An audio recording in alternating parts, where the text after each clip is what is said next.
느헤미야 10장입니다. 느헤미야 10장 1절부터 39절인데 10장 1절 말씀 같이 읽겠습니다. 느헤미야 10장 1절 말씀 같이 읽습니다.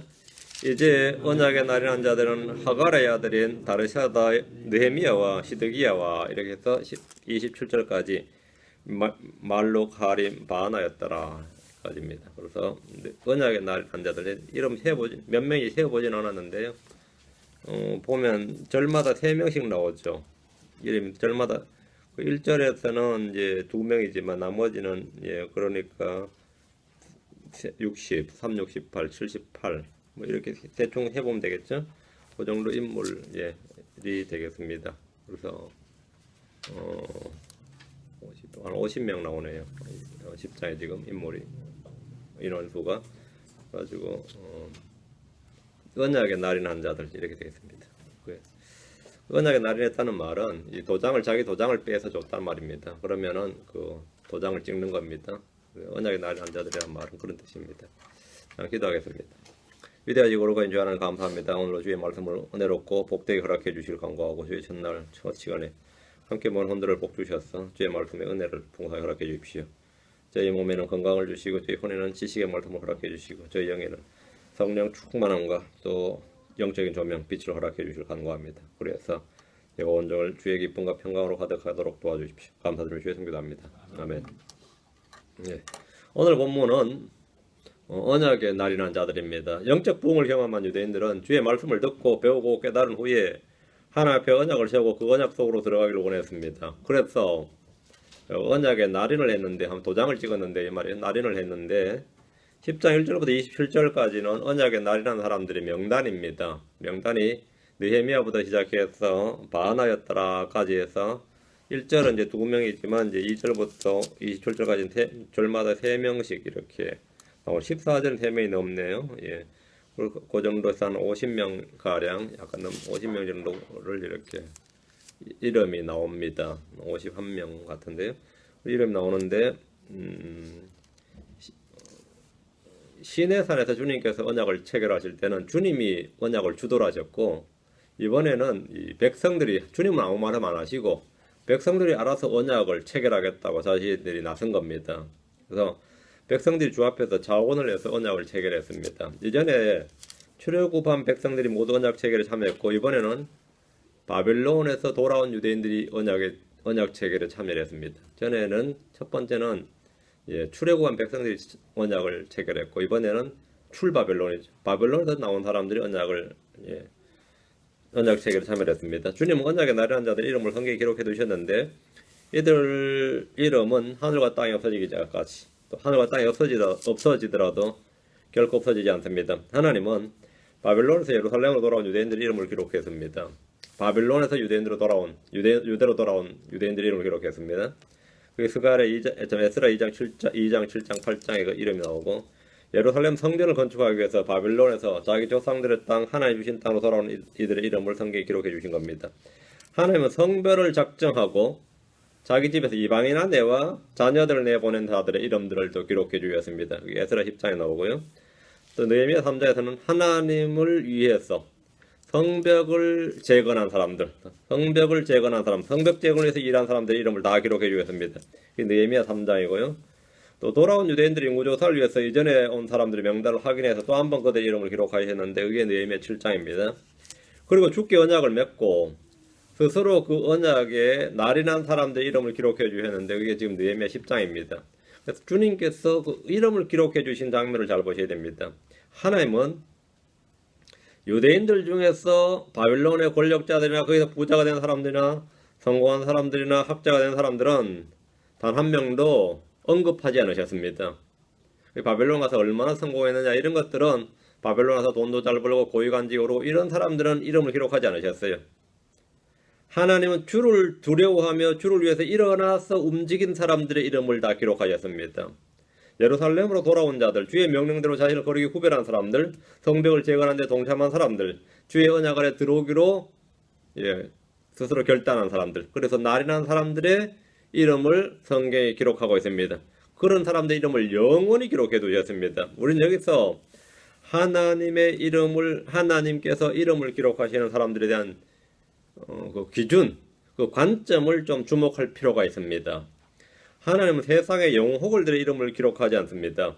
세상의 부자나 권력자들이나 왕이나 장군이나 학자나 뭐 어떤 사람들의 존경을 받는 그런 사람들의 이름을 기록하지 않으신다는 겁니다. 하나님 위대한 사상가나 종교인들이나 학자들의 이름은 단 한 명도 기록하지 않으셨습니다. 세상은 누구의 이름을 기억하고 기록합니까? 역사는 누구를 기억, 승자를 기록한다 그러죠. 역사는 승자만 기억하고 기록한다 그래요. 뭔가 위대한 일들을 한 사람들을 기록합니다. 그들을 기억합니다. 그러나 주님이 기억하는 사람, 주님이 기록하는 사람은 주를 위해서 움직인 사람들입니다. 주를 위해서 일한 사람들이. 주님은 이집트의 파라오의 이름은 단 한 명도 성경에 기록하지 않으셨습니다. 파라오의 이름이 단 한 명도 기록하지 않고 그냥 파라오라고만 나오지 파라오의 이름을 기록하지 않으셨지만 하나님을 두려워한 히브리 산파의 이름을 기록하셨습니다. 산파 이름 2명 나오죠. 출애굽 1장 15절에 이집트 왕이 히브리 산파들에게 말하였는데 그들 중에 하나 이름은 십보라요, 다른 하나 이름은 부하더라. 십보라, 부하 이렇게 2명이 나오잖아요.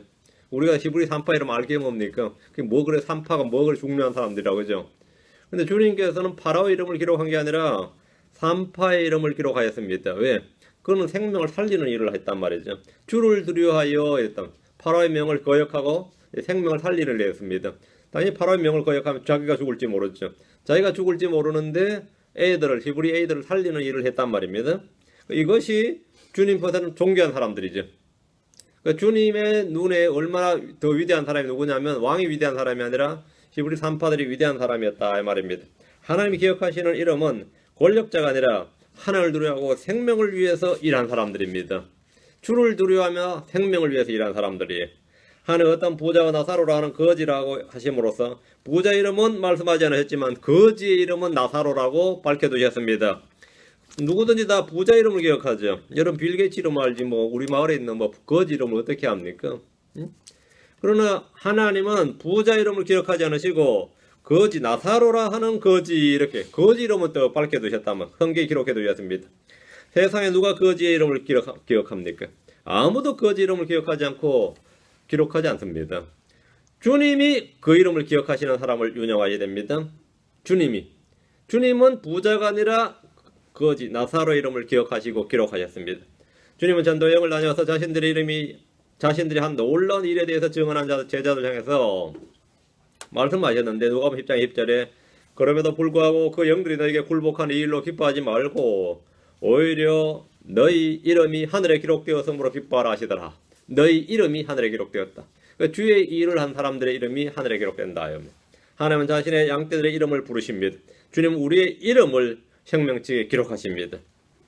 자, 본문을 보겠습니다. 1절부터 21절은 바로 그들의 이름입니다. 주의 언약 속으로 들어오기로 결단한 사람들, 언약 속으로 들어오기로 결단한 사람들 이름이에요. 이제 언약에 나련한 자들은 하갈의 아들인 디르사다 느헤미야와 시드기야와 스라야, 아사라, 예레미야, 바솔, 아마랴, 밀가야, 말기야, 핫두스, 세바냐, 말룩, 하림, 브레멧, 오바다, 다니엘, 기느논, 바룩, 무슬람, 아비야, 미야민, 미아시야, 마시야, 빌게, 스마야니 이들은 제사장이요. 또 레위 사람들 곧 아사나의 아들 예수아와 헤나다의 아들 중에서 빈누아와 감미엘과 그들의 형제 세바냐, 호다야, 그리다, 블라야, 하난, 미가, 루홉, 하시비야, 사골, 세레비야, 세바냐, 호디야, 바니, 브니누요. 또 백성들의 우두머리 들고 바로스, 바모압, 엘람, 사뚜, 바니, 분니, 아스가, 베베, 아도니아, 비그웨, 아딘, 아델, 히스기야, 아술, 호디야, 하솜, 베세, 하립, 아나도, 느베, 막비아스, 무슬람, 헤실, 무사세발, 무세사벨, 사독, 아뚜아, 블라데안, 하난, 아나야, 호세아, 하나냐, 하숙, 할로에스, 빌르하, 소백, 루훔, 하삼나, 마세야, 아히야, 하난, 아난, 말룩, 하림, 바니였더라. 50명 정도 이름 불렀습니다. 이 나련한 자들 중에서 첫 번째가 이제 하갈의 아들인 디르사다의 느헤미야 있죠. 이제 느헤미야 1장 1절에 나오고 지금 10장 1절에 나오네, 그죠?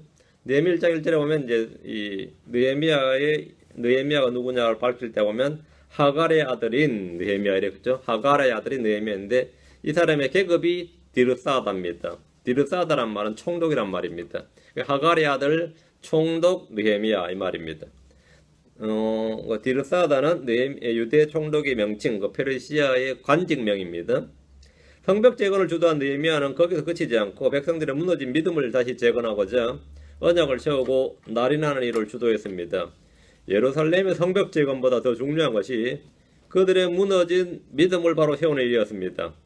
성벽이 아무리 견고하게 세워져도 말씀에 대한 믿음이 굳게 세워지지 않으면 아무 소용이 없습니다.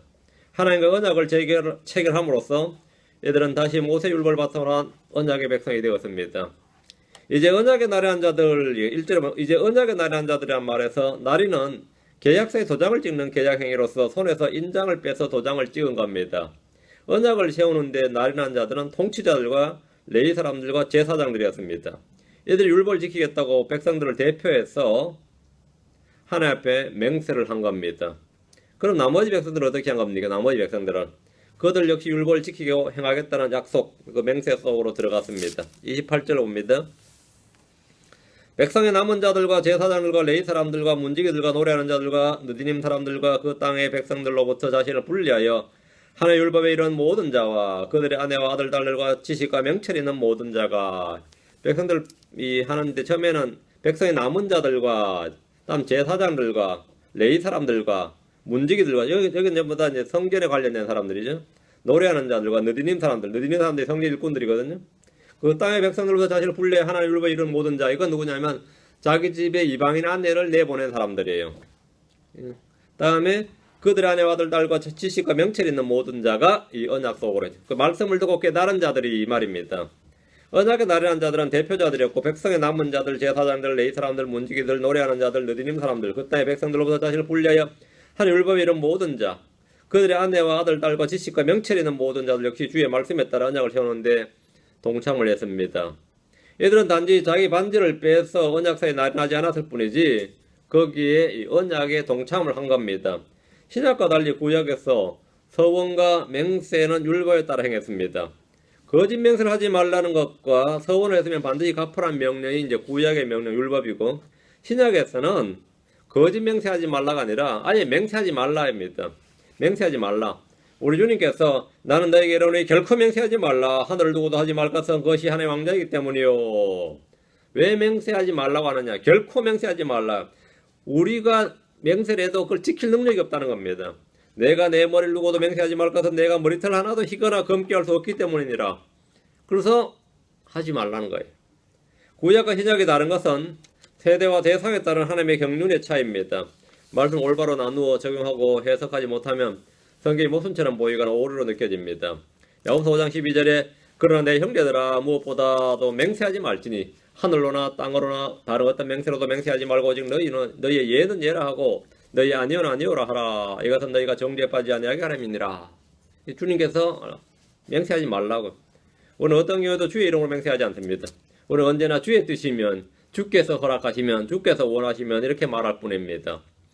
우리 자신의 힘으로 할 수 있는 일이 아무것도 없기 때문입니다. 우린 때로 결단을 하고 결심을 하긴 하지만 서고이나 맹세는 할 수 없습니다. 성벽을 재건한 유대인들은 함께 모여서 장막절을 지키고 주의 말씀들을 듣고 깨달은 후에 큰 부흥을 경험했습니다. 이들은 회개하고 주의 말씀을 지키겠다는 결심을 넘어서 아예 언약을 세우고 날인을 했고 백성들 역시 동참을 했습니다. 이 언약은 하나님의 강요나 명령이 아니라 백성들의 자원과 자유의지에 따른 겁니다. 돌아온 유대인들은 율법 준수를 주 앞에서 약속하고 맹세했습니다. 29절 자기들의 형제들과 고귀한 자들에게 굳게부터 하나님의 종 모세를 통해 주신 하나님의 율법 안에서 걸으며 우리 주의 모든 명령과 그분의 판단의 법도와 법규를 지키고 행하기 위해 저주와 맹세 속으로 들어갔으니, 이 뒤에 말이 무섭네요. 저주와 맹세 속으로 들어갔다. 우리가 안 지키면 율법의 저주를 받겠다는 이 말입니다. 그걸 맹세했다는 말. 그 저주와 맹세 속으로 들어갔다는 말은 저주로 맹세했다 이 말입니다. 백성들이 주의 율법을 지키겠다고 맹세한 것은 선한 일입니다. 주의 율법을 지키겠다 맹세했다면 서약했다, 서원했다. 이것은 좋은 일입니다. 이들은 이전 조상들보다 더 나은 사람들이 아닙니다. 똑같은 혈통, 똑같은 민족이었어요. 이전보다 살기가 더 좋아진 것도 아니고 조상들이 못 지켰던 율법을 자기들 지금 지키겠다 그러는데 이게 가능한 일이냐 이 말입니다. 조상들이 못 지켰던 율법을 우리는 지키겠다 지금 나선 건데, 그래서 지금 언약을 체결한 건데 조상들이 지키지 못했던 율법이 지금 후대에 와서 바벨론에서 나온 이 사람들에게는 더 쉽고 가볍게 변화가 되느냐? 율법은 변하지 않았습니다. 똑같아. 율법은 언제나 동일합니다. 이들이 능력이 더 출중해졌느냐? 그것도 아닙니다. 이들은 능력이 있어서 주의 모든 명령을 지키겠다는 것이 아닙니다. 주의 율법을 지키고자 하는 뭐가 생겼다는 거죠? 소원이 생겼다. 주의 율법을 지키겠다는 의지가 생겼다는 겁니다. 저주와 맹세 속으로 들어갔으니 이 말은 율법을 지키지 않을 때, 서원과 맹세를 어겼을 때, 지금 주 앞에서 한 언약을 깼을 때 율법의 저주를 받겠다는 겁니다. 율법의 저주. 율법은 생명과 사망, 복과 저주가 있습니다. 이들은 이전에 주 앞에서 이런 맹세를 했습니다. 신명기로 와서 27장 26절. 신명기 27장 26절. 이 율법의 모든 말씀을 행하기 위하여 그것들을 확인하지 아니하는 자는 저주를 받으리라 할 것이요 온 백성은 아멘 할지니라. 이 율법의 모든 말씀을 행하기 위하여, 모든 말씀, 일부가 아닙니다. 모든 말씀을 행하기 위하여 그것들을 확인하지 아니하는 자는 저주를 받으리라 하고 백성들 다 아멘, 이게 아멘하면 체결이 되는 거죠. 율법은 백성들에게 생명과 복이 될 수 있지만 하와 저주가 될 수 있습니다. 율법은 복과 저주가 모두 다 들어있기 때문입니다. 흔히 성경을 복의 말씀, 생명의 말씀이라고 하지만 이것은 절반의 진리입니다. 성경은 복과 저주의 말씀이고 생명과 사망의 말씀입니다. 누가 성경을 생명의 말씀이라 그러면 맞는 말씀이지만 생명과 사망의 말씀이지. 성경은 복의 말씀이다. 그것도 맞는 말씀이지만 사실 성경은 정확히 말하면 복과 저주의 말씀입니다. 여호수아로 합니다. 8장 34절. 여호수아 8장 34절. 네. 여호수아 8장 34절. 그 뒤에 여호수아가 율법책에 기록된 모든 것에 따라 율법의 모든 말씀 곧 복과 저주의 말씀을 낭독하였는데 율법의 모든 말씀은 뭐라고 하죠? 복과 저주의 말씀 이렇게 됐죠. 율법의 모든 말씀은 복의 말씀이기도 하고 저주의 말씀이기도 합니다. 율법은 복의 말씀이기도 하고 저주의 말씀이기도 하다 이 말입니다. 주님은 사람들에게 택하라고 하셨습니다. 생명을 택하든지 사망을 택하든지 복을 택하든지 저주를 택하든지 하나님께서 그 앞에 둘 테니까 너희가 무엇을 택하든지 택하라 할 거예요.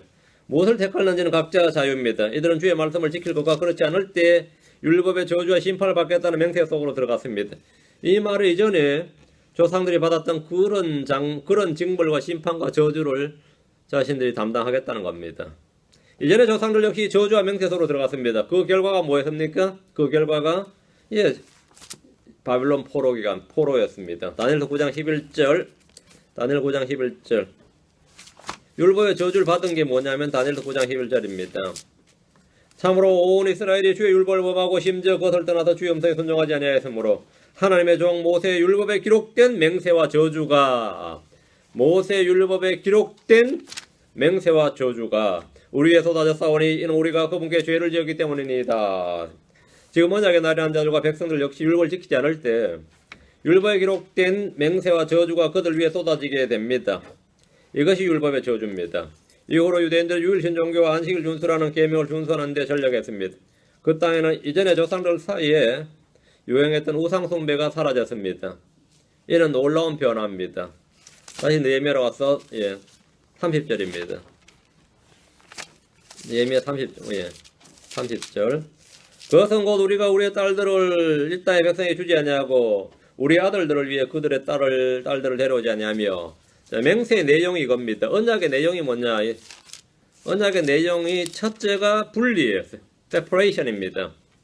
이들이 맹세한 구체적인 내용이 지금부터 쫙 끝까지 나오는데 성경 공부 열심히 하겠습니다. 주일 예배 잘 참석하겠습니다. 새벽 기도하겠습니다. 이게 아니라 이들이 첫 번째 뭐냐? 주님 앞에 맹세한 내용이 뭐냐면 이방인들 이교도들과 결혼하지 않겠다는 겁니다. 그들을 사이로 삼지 않고 며느리로 삼지 않겠다는 게 첫 번째 맹세인데 이거 안 하면 자기들은 저주받겠다는 거예요. 율법의 저주를 받겠다는 거예요. 실생활에서 이들이 한 일은 이교도들과의 결혼을 금지한 겁니다. 가나안 땅에 있는 백성들과 혼인하지 않겠다는 것이 맹세의 첫 번째 실행 규칙입니다. 이교도와의 결혼은 인종통합과 혼혈의 문제가 아니라 종교통합과 우상숭배로 이어지기 때문입니다. 주님은 분리를 명하셨지 통합과 혼합을 명하시지 않으셨습니다. 이는 오늘날 크리스천들에도 그대로 적용되는 유효한 진리입니다. 우리는 우리의 아들, 딸들이 불신자들과 결혼하지 않도록 주의해야 됩니다. 타인종과 타민족과 결혼하더라도 다른 종교를 가진 자나 불신자가 결혼하는 일이 없도록 해야 됩니다. 근데 그게 뭐 우리 뜻대로는 안 되겠죠. 데려오는데 어떻게 할까요? 그죠? 근데 불신자와 결혼하는 케이스가 많이 있단 말이죠. 분리는 거룩함에 이르는 길이고 주님의 명령입니다. 우리는 세상으로부터 분리되어야 됩니다. 우리는 죄로부터 분리되어야 됩니다. 바울은 제자들을 분리시켰습니다. 고린도서 6장 17절에 주가 말하노라. 그러므로 너희는 그들 가운데서 나와 분리하고 부정한 것들을 만지지 말라. 너희는 그들 가운데서 나와 분리하고, 나와서 분리하는 것, 이게 교회입니다. 너희는 그들 가운데서 나와 분리하고 부정한 것을 만지지 말라. 그리하면 내가 너희를 받아들여. 통합과 혼합은 부패의 길입니다. 세상에 동화되거나 일치하는 대신에 그들에서 나와서 분리하고 거슬러 사는 걸 택해야 됩니다. 이것을 그들은 맹세했습니다. 이걸 맹세했습니다. 두 번째 뭘 맹세했느냐? 31절, 예레미야 10장 31절. 혹시 땅의 백성이 안식일에 제품이나 양식을 가져와 팔려 할지라도 우리가 안식이나 거룩한 날에는 그들에서 그것을 사지 아니하고 또 일곱째 해를 버려두며 모든 빚을 징수하는 것을 삼가리라는 것이라. 전부 다 아주 실생활에 구체적인 것들을 지금 하나하나 지금 맹세하고 있는 거예요. 하나님 앞에서 언약을 한 겁니다. 언약의 맹세 두 번째 실천사항은 안식일 준수입니다. 안식일은 일절 무역이나 상거래를 하지 않겠다는 겁니다. 가나안 땅에 사는 이스라엘은 그 땅에 사는 사람들과 거래를 하면서 살아야 했는데 안식일 하루는 또 거룩한 날, 홀리데이, 명절 같은 거죠. 안식일 하루는 모든 상거래를 중단해서 물건을 사거나 팔지 않겠다는 겁니다. 그럼 다른 민족들도 안식일 날에 이스라엘 안 오겠죠. 어차피 장사 못하니까 그 사람들 사거나 팔지 않는단 말이죠. 그래서 민족들에게 이들은 안식일을 지키는 사람들 이렇게 알려주는 겁니다. 그래서 주님을 증언하는 거죠. 또 한 가지가 일곱째 해에 안식년을 지키겠다. 매주 안식일을 지키고 명절 안식일도 지키고 일곱째 해는 안식년을 지키겠다고 약속했습니다. 안식년은 사람이 안식하는 해가 아니고 이 땅이 안식하는 해입니다. 이는 율법이 이르기를 출애굽기 3장 11절에 일곱째 해는 그것이 안식하며, 그 땅이 말입니다. 일곱째 해는 그것이 안식하며 가만히 두어서 내 백성 중에 가난한 자들이 먹게 하라. 그들이 남긴 것은 들의 짐승들이 먹으리라. 너는 내 포도원과 올리브가 또 그와 같이 할지니라. 포도원에도 올리브 나오지. 하여튼 이 밭을 그냥 두라고요. 땅을 안식하게 하란 말입니다. 안식일에는 사람들과 가족들이 쉬고 안식년에는 땅이 쉬는 해입니다. 땅이 쉬는 해입니다. 레위기 25장 2절 4절 5절에 보면 이스라엘 자손에게 말하고 그들에게 이르라. 내가 너에게 주는 땅에 들어가거든 그 땅이 주께 안식을 지키게 할지니라. 그 땅이 주께 안식을 지키게 할지니라. 사람만 안식하는 게 아니라 사람과 짐승과 종은 말이죠. 안식일에 안식을 하고 땅은 안식년에 안식을 합니다. 그 땅이 주께 안식을 지키게 할지니라. 안식을 방해하지 말라고요. 농사 짓지 말라고. 땅이 안식하게 하라는 것은 농사를 주업으로 한 이스라엘 사람들에게 1년 소득을 포기한 엄청난 시험이었습니다. 이게 문제였어요. 일하라 그러면 힘들지만 일하지 말라 그러면 노는 건 좋잖아요.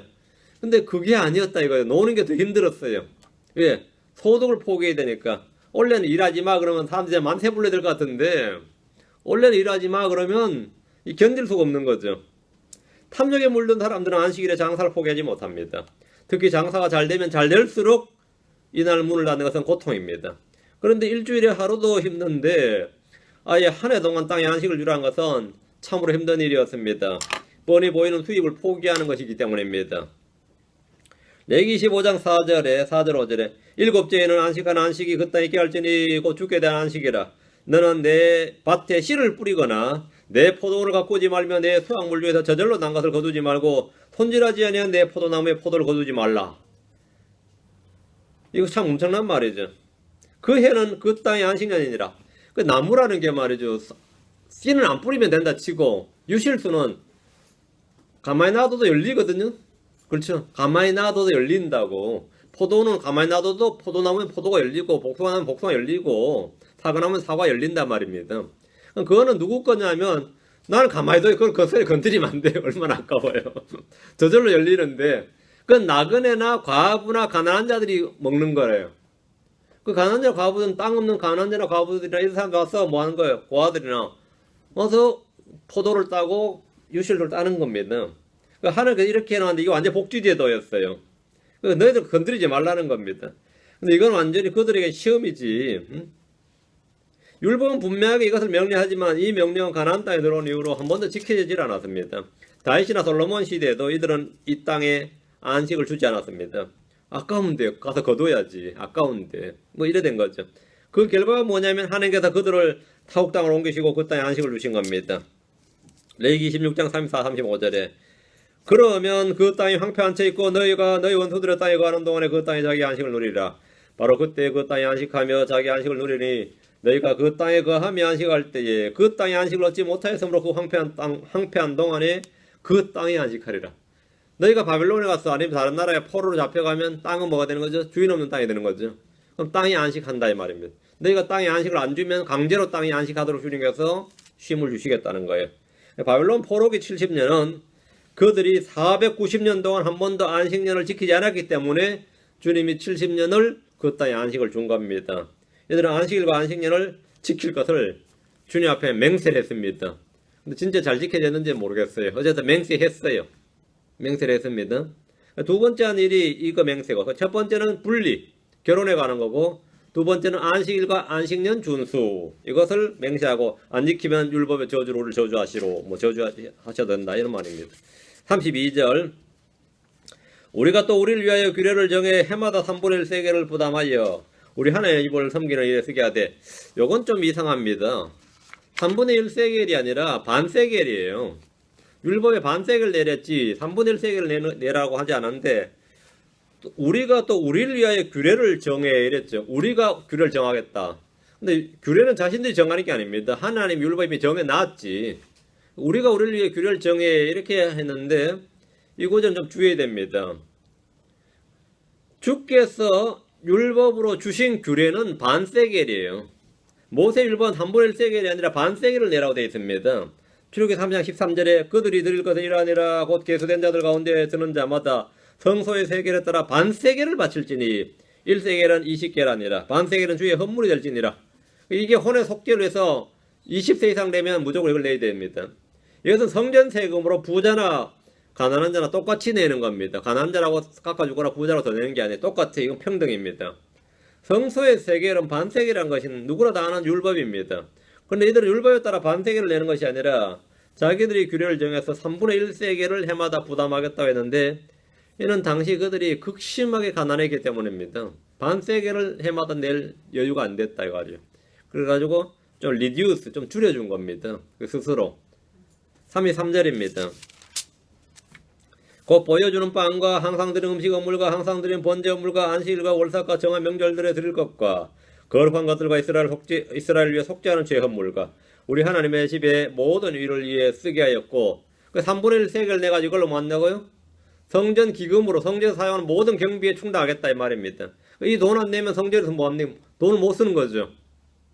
그 예배를 위해 필요한 모든 거, 뭐 빵을 만들려도 돈이 들고, 음식 업물도 돈이 들고, 번제 업물도 돈이 들고, 안식일, 뭐 월삭 다 뭐 하면 다 돈이 드는데, 이 돈을 백성들이 3분의 1 세겔씩 내 가지고 이거 하겠다 이거요. 하나님의 집의 모든 일을 위해 쓰게 하였고, 성전에 드리는 돈으로 제사장들은 보여주는 빵과 항상 음식 드리는 헌물과 번제물과 안식일과 정한 명절들에 드릴 것과 거룩한 것들과 제업물과 기타 등등의 성전 경비로 사용하도록 하겠다는 겁니다. 한마디로 헌금 사용처를 명시하는 겁니다. 헌금 사용처를 명시했다 이거예요. 성도들이 낸 헌금의 1차적 용도는 성전에서 죽게 하는 일, 그 성전에서 죽게 드리는 무언가 그 경비로 사용하는 것, 이게 헌금의 1차 용도입니다. 그 다음은 그 뭐겠어요? 성전에서 섬기는 사람들의 사역비로 지출됩니다. 성전에 느디님 사람들이 있단 말이에요. 그럼 월급을 줘야 된다고 그죠? 성전 문을 닫고 하는 경비병들이 있다. 그럼 월급을 줘야 된다요. 성전에는 제사장들 있고 느디님 사람들 있고 경비병들도 있고 음악과 노래하는 자들도 있고 많죠. 성전의 일꾼들이 적지가 않아요. 이들을 월급을 주려면 천문학적인 돈이 나간단 말입니다. 아무리 최저임금을 줘도 거기는 온 백성이 다 돈을 내야 된다 말입니다.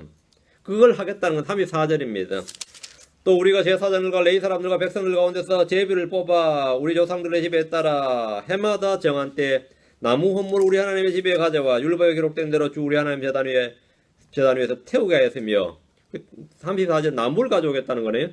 성전에서 번제물 드리기 위해서 필요한 나무들은 백성들 가운데서 제비를 뽑아서 해마다 정한 때 나무 헌물을 가져오도록 했습니다.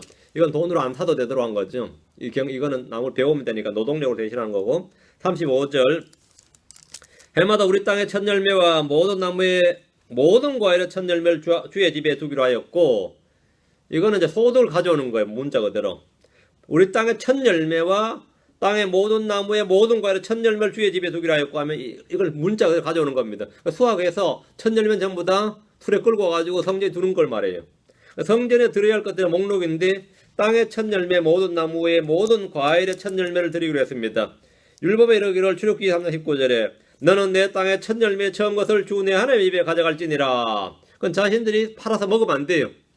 주님의 집에 가져가라고 그랬습니다. 또 출애굽기 4장 26절에 너는 내 땅의 첫 열매 처음 것을 가져다가 주 내 하나님의 집에 드릴지니라. 그것은 주님의 성전으로 가져가야 될 거다 말이죠. 이 말씀에 따라서 이제 우리는 그거는 우리가 먹지 않고 성전에 드리겠다는 거예요. 성경은 성도들이 주께 드려야 할 것들을 정해 주셨습니다. 이것이 율법입니다. 신약에서 여러분들이 이런 문제 실족하거나 걸림돌이 되지 않도록 해야 됩니다. 하나님은 우리가 없는 것을 받는 분이 아닙니다. 하나님께서 먼저 우리를 복 주시고 형통하게 하신 것들 중에서 자원해서 마음에 정한 대로 드리라고 하는 것이 이 성경의 명령인데, 빚내서 헌금하라거나 뭐 억지로 헌금하라는 것이 아닙니다. 우리는 율법을 악용하거나 오용해서는 안 됩니다. 다만 율법을 적법하게 사용하면 선한 겁니다. 적법하게 사용한다는 것은 율법의 규정에 얽매여서가 아니라 율법에 이런 기준이 있구나 이거. 내가 잘 모르니까 그럼 난 율법대로 율법에 따라서 그럼 나도 첫 열매 주님께 드리겠다 그러면 그건 됐어 오케이인데, 강제 규정으로 하면 그 시험이 되겠죠. 그래 되면 뭐 좀 힘들 겁니다. 뒤면서 1장 8절에 그러나 율법은 사람이 그것을 적법하게 쓰면 선한 줄 우리가 아노라. 사람이 율법을 뭐라고? 율법은 사람이 그것을 적법하게 쓰면, 내가 율법을 적절하게 잘 사용하면 돼요. 그러면 선한 줄 우리가 아노라. 그렇게 해서 여러분이 뭐 나는 소득의 첫 열매를 주님 앞에 드리겠다 그럼 그건 됐어 오케이다 이 말입니다. 한번 해보세요. 36절입니다. 또 우리 아들들 중에서 맏아들과 가축에 처음 난 것과 우리의 소떼와 양떼의 첫 새끼 율법에 기록된 대로 우리 하나님의 집으로 우리 하나님의 집에서 섬기는 제사장들에게로 가져가고, 이거는 성전 경비로 사용하는 겁니다. 인건비로 사용하는 거죠. 이들이 지키겠다는 율법은 뭐냐? 드리는 겁니다. 지금까지는 인색과 탐욕으로 말미암아 드리질 못했어요. 땅에서 소출이 나도 먹고 살기도 바쁜데 말이죠. 소가 첫 새끼를 낳아도 뭐 그게 팔아서 써야지, 그죠? 양이 첫 새끼를 낳아도 주님께 드리지를 못했는데 이제부터는 드리겠다는 거예요. 그럼 갑자기 경제 사정이 좋아졌나요? 아니죠. 이들은 부흥을 경험한 겁니다. 부흥을 경험한 거예요. 그래서 이제는 이렇게 하겠다는 겁니다. 바벨론 포로에서 돌아와서 이들이 이렇게 잘 안 했습니다. 여러분 말라기에서 보면 알겠지만 11조 잘 안 냈어요. 헌물도 잘 안 냈고. 그런데 드디어 우리는 그걸 다 회개하고 내겠다. 주의 것을 주께 드리는 것이 회복입니다. 드리는 겁니다. 받겠다는 게 아니라 드리겠다 이거야. 주는 것, 드리는 것. 이것이 마음의 부흥과 회복의 열매입니다.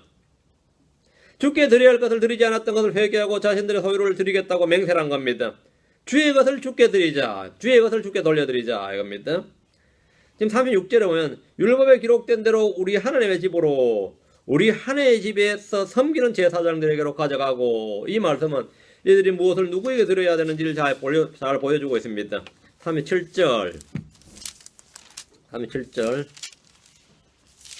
또 우리의 반죽의 첫 열매와 우리의 허물과 온갖 종류의 나무의 열매와 포도즙과 기름을 제사장들에게 가져다가 우리 하나님의 집에 방들에 두며 또 우리 땅의 11조를 레위 사람들에게 주리라고 하였으니, 이것은 바로 그 레위 사람들이 우리의 경작지가 있는 모든 도시에서 11조를 받게 하려 함이더라. 레위 사람들에게 11조를 주겠다 이거예요. 땅에 11조를 주겠다. 포도즙, 나무 열매, 포도즙, 기름은 제사장들에게 가져가고 그 제사장들의 월급이에요. 급여예요. 그 땅의 11조를 레위 사람들이 주고 이래 된 거죠. 유대인들이 드려야 할 것은 오늘 성도들처럼 급여의 10분의 1이 아니라, 오늘 성도들 10분의 1도 뭘 잘 안 하지만 급여의 10분의 1이 아니라 훨씬 더 많습니다. 11조는 마지막이에요. 앞에 거 다 하고 나서 마지막 레위 사람들에게 11조를 주겠다. 땅의 11조는 레위 사람들에게, 나머지는 성전으로 제사장 드리고 이렇게 가는 겁니다. 총 이스라엘 사람들 구약 율법은 드리는 비율이 20%가 넘습니다. 이대로 드리면 다 20%를 넘겨드리고 11조 10%는 레위 사람들 용이에요. 유대인들이 드려야 할 것은 10분의 1이 아니었다. 11조가 아니었다 이 말입니다. 그보다 훨씬 많죠. 10의 2조가 넘습니다. 이들이 드리겠다고 한 모든 것 뒤에 마지막에 나오는 것이 뭐냐면 우리 땅의 11조입니다. 오늘날 교회에서 11조를 강조하지만 11조는 구약에서 적은 부분이었습니다. 반죽의 첫 열매나 헌물이나 온갖 종류의 나무 열매나 포도즙이나 기름을 제사장대로 가져갔는데 이것은 그들이 주는 생활비였습니다. 11조를 레위 사람들이 주는 것입니다. 레위 사람들은 유대인들의 경작지가 있는 모든 도시에서 11조를 받아서 그것으로 생활을 했는데 모든 경작지에서 그렇죠. 땅의 11조입니다. 땅의 11조. 이 말은 뭐냐면 그게 세금이었어요. 11조가. 성경 말하기를 레위기 21장 3절에 율법에서 적혀있죠. 땅의 모든 11조 그 땅의 씨나 나무 열매 11조는 주의 것이니 그것은 주께 거룩하니라. 잘 보세요. 주의 것이니 이랬다면 11조는 주의 것이다. 백성들은 주의 것을 레위 사람들에게 주는 겁니다. 그 주의 것을 레위 사람들에게 주는 겁니다. 헌금의 원리가 이겁니다. 내 것을 주님께, 내 것을 성전에, 내 것을 교회에, 내 것을 이웃에게, 내 것을 목사에게 주는 것이 아니라 주의 것을 주의 집에, 주의 것을 레위 사람들에게, 주의 것을 교회에, 주의 것을 이웃에게 주는 겁니다. 그 주님의 것을 누구에게 주는 것이지 내 것을 누구에게 주는 거 아닙니다. 주의 것을 주는 겁니다. 내 것을 준다고 생각하면 이제 굉장히 아깝겠죠.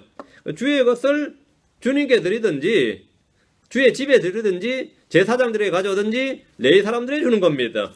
주님께서 주의 것을 달라 그랬지 너희 것을 달라 그런 거 아닙니다. 주의 것을 달라고.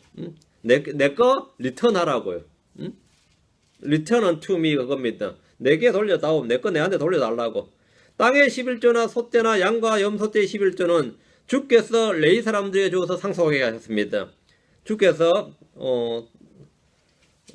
신명기 14장 22절 23절에 보면 너는 해마다 밭에서 나는 내 시의 모든 소출에서 진실하게 11조를 드릴 것이며 주 내 하나님 앞에서 곧 그분께서 자신의 이름을 두시려고 택하실 곳에서 내 곡식과 포도즙과 기름의 11조를 먹고 또 내 소떼와 양과 염소떼의 처음 난 것을 먹으며 이로써 주 내 하나님 두려워하기를 항상 배울 것이니라.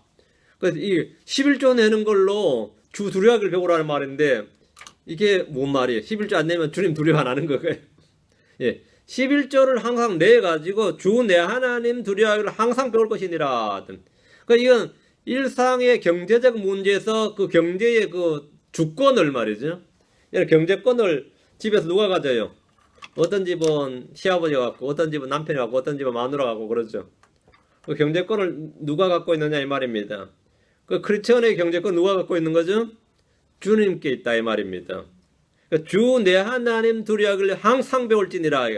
그게 수입에 많고 적고 뭐 이 소출의 모든 것이 주님께 달려 있다 이거예요. 그것은 여러분의 그 너희들의 11조 생활에 달려 있다 이 말입니다. 구약에서는 그랬어요 실제로. 근데 이것을 이들이 잘 지키지 않으니까 주님께서 책망하신 거고 11조와 헌물 잘 내면 하나님께서 뭡니까? 하늘의 창을 여시겠다 했지. 요거 외에도 3년마다 드리는 11조가 있는데 이것은 레위 사람들이 아니라 구제용입니다. 그 11조를 레위 사람들에게 주는 게 아닙니다. 3년째마다 드리는 11조는 이제 구제용 11조였습니다. 38절 레위 사람들이 11조를 취할 때는 아론의 자손 제사장이 레위 사람들과 함께 있을 것이요 레위 사람들은 그 11조의 10분의 1을 우리 하나님 집에 방들로 가져다가 보고집에 둘지니 레위 사람들 11조를 받아가지고 그 11조를 다시 성전으로 가져갑니다. 그건 성전 경비로 쓴 겁니다. 그건 제사장들이나 성전의 경비로 쓰는 거죠. 레위 사람들은 11조를 취한 후에 거기서 11조를 다 자신들이 먹는 게 아니라 다시 10분의 1을 성전으로 가져가서 성전 보고에, 성전 창고에다가 두게 했습니다. 이것은 성전에 필요한 경비로 사용됩니다. 백성들이 레위 사람들이 100을 주면 레위 사람들은 거기서 10을 성전 보고로 들여놓도록 한 겁니다. 그래서 성전에는 항상 경비가 부족하지 않도록 하라 이 말입니다. 39절입니다. 이스라엘 자손과 레위 자손은 곡식과 새포도죽과 기름의 헌물을 가져다가 성소의 기구들과 섬기는 제사장들과 문지기들과 노래하는 자들이 있는 방들에 둘지니라. 이로써 우리가 우리 하나님의 집을 버리지 아니하리라. 그러니까 지금 이 11조 내겠다는 이 헌물 내겠다는 것이 맹세의 제일 핵심이에요. 지금 이거 잘하겠다는 거. 지금까지 이거 안 했다는 겁니다. 이전에도 우리가 망한 게 이거 안 해서 분리, 안식일 준수, 안식년 뭐 드리는 것, 성전에 드리는 것 이것을 맹세했고 언약의 날이란 거. 이거 잘하겠다 날이란 거예요.